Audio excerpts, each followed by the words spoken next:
పక్షులకు ఆడవారంటే భయమా? వినడానికి వింతగా ఉన్నా ఇది నిజమేనంటున్నారు సైంటిస్టులు.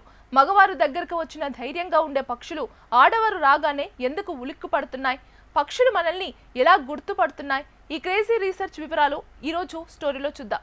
ప్రకృతిలో పక్షుల ప్రవర్తన ఎప్పుడూ ఆశ్చర్యకరంగానే ఉంటుంది.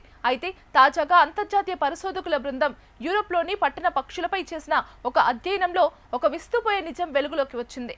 పక్షులు మగవారి కంటే ఆడవారిని చూస్తేనే ఎక్కువ భయపడి త్వరగా ఎగిరిపోతున్నాయని ఈ అధ్యయనం వెల్లడించింది. పీపుల్ అండ్ నేచర్ పత్రికలో ప్రచురితమైన ఈ కథనం ఇప్పుడు శాస్త్రవేత్తల మధ్య చర్చకు దారితీసింది.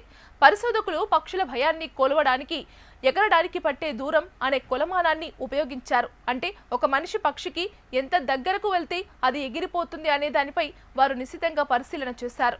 5 వేర్వేరు దేశాల్లోని 37 రకాల పక్షి జాతులపై ఈ ప్రయోగం చేయగా సగటున మగవారు సమీపించినప్పుడు పక్షులు 3 అడుగుల కంటే ఎక్కువ దగ్గరకు రానిచ్చాయి. కానీ ఆడవారు సమీపిస్తున్నప్పుడు మాత్రం అవి అంతకంటే ముందే భయపడి ఎగిరిపోయాయి.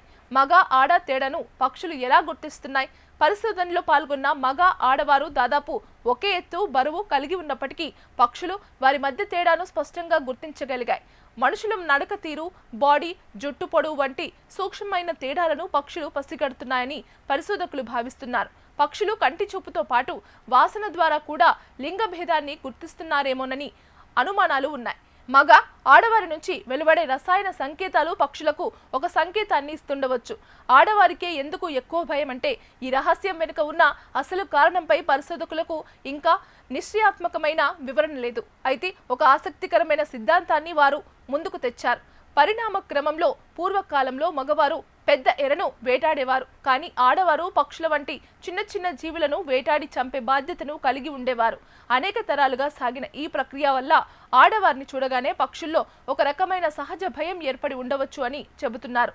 UCLAకు చెందిన అధ్యయన రచయిత డానియల్ బ్లూమ్స్టీన్ మాట్లాడుతూ, మా పరిశోధన ఫలితాలు అన్ని దేశాల్లోనూ స్థిరంగా ఉన్నాయి, కానీ పక్షులు ఎందుకు ఇలా ప్రవర్తిస్తున్నాయో చెప్పడానికి ఇంకా బలమైన వివరణ అవసరం లేదని తెలిపారు. ప్రస్తుతం అందుబాటులో ఉన్న వివరణలో కొంత అసంతృప్తికరంగా ఉన్నప్పటికీ పక్షుల మెదడు మనల్ని ఎలా చూస్తుంది అనే విషయంలో ఇదొక పెద్ద ముందడుగు అని చెప్పవచ్చు.